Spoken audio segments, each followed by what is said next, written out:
15 मार्च 2024चा शासन निर्णयाचा विरोध करण्यासाठी हर घर पाटी उपक्रम, प्रहार शिक्षक संघटनेचा उपक्रम, अनुदानित शाळा वाचवण्यासाठी प्रहार शिक्षक संघटनेच्या वतीनं माजी शिक्षण राज्यमंत्री यांच्या पुढाकारानं राज्यभर हर घर पाटी हा उपक्रम राबवण्यात येत आहे। याची सुरुवात वर्ध्यातून करण्यात आली। या उपक्रमाच्या माध्यमातून शिक्षकांनी आपल्या घरातील दर्शनी भागावर 15 मार्च 2024चा शासन निर्णय रद्द करण्याची मागणीची पाटी लावली आहे।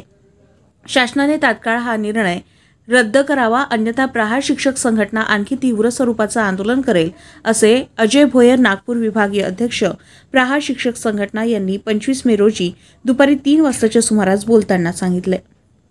राज्यामध्ये प्रहार शिक्षक संघटनेच्या वतीने बच्चूभाऊ कडू यांच्या पुढाकाराने हर घर पाटी हा उपक्रम राज्यामध्ये सुरू केलेला आहे आणि त्याची सुरुवात या आपल्या पावन भूमीतून वर्धेतून आपण करतो आहे। पाटी म्हणजे शिक्षण शाळा।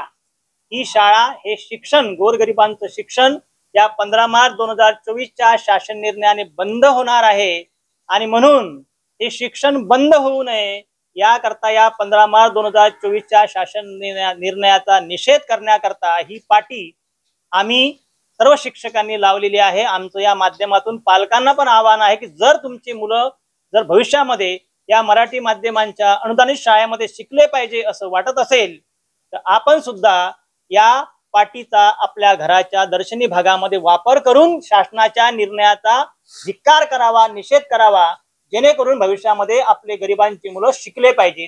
याकरता आमचा हा उपक्रम आहे हर घर पाटी। त्यामुळे शासनाने अल्पावधीचा तात्काळ या शासन निर्णयाला रद्द न केल्यास प्रहार शिक्षक संघटनेच्या वतीने अधिक उग्र आंदोलन करण्यात येईल, जेणेकरून भविष्यामध्ये गरिबांची मुलं शिकले पाहिजे। शिक्षण हे विकत घेण्याचा प्रयत्न, शिक्षणावरचा खर्च संपवण्याचा प्रयत्न शासनकर्ते करत आहे।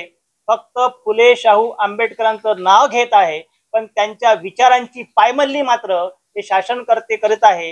या डॉक्टर बाबासाहेबांनी, त्या राजे शाहू महाराजांनी आणि फुलेंनी ज्या शाळा काढल्या, आपलं जीवन खर्ची घातलं, गरिबांकरता शिक्षण साधन उपलब्ध करून दिलं, त्यांच्या विचाराची पायमल्ली करून हे शिक्षण बंद करण्याचा प्रयत्न या 15 मार्च 2024च्या शासन निर्णयाच्या माध्यमातून शासन करत आहे।